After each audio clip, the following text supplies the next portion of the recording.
Bye-bye.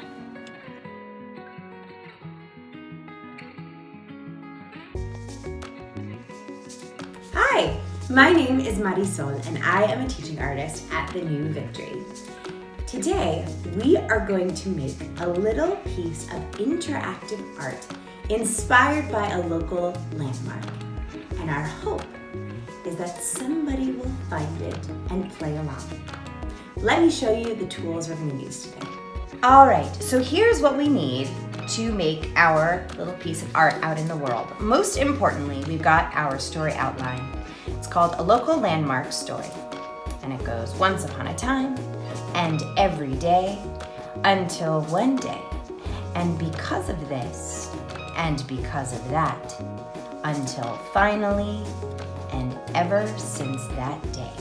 And we've got 2 copies of the story, one that we'll fill out for ourselves, and one that we'll leave behind for someone else to fill out to continue our story.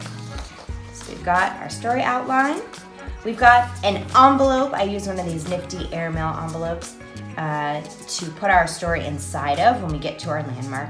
And I also decorated it with this cute little sticker, this cute little washi tape, which I cut with some scissors and put a little bird up here in the corner. I also used these letter stamps to decorate the envelope. And we're also gonna take with us a clipboard just to make it easy to transport all of our items here, and a pen to write our story. And I think we're ready to go.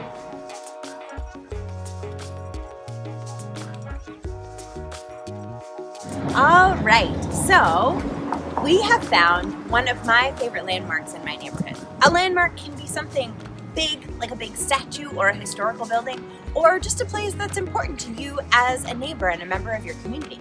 So one of my important landmarks is this little free library right here. There are several in my neighborhood, but this one is my favorite because I find that it always has some of the best books inside.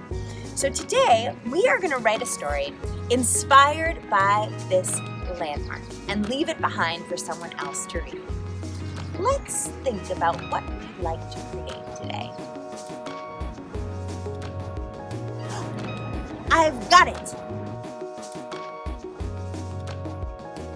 A local landmark story.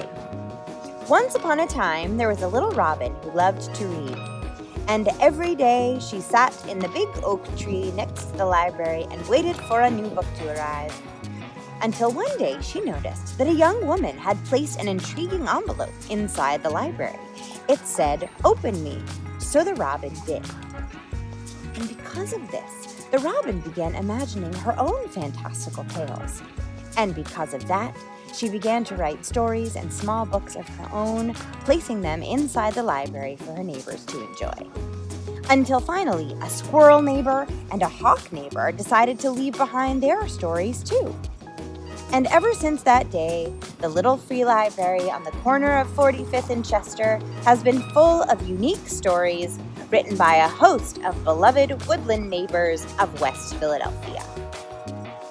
So I'm going to take this story, inspired by the birds tweeting around the library and this beautiful tree right next to it. I'm going to take this story and our blank version, fold them up, and put them inside this envelope, and then leave it behind here in the little free library.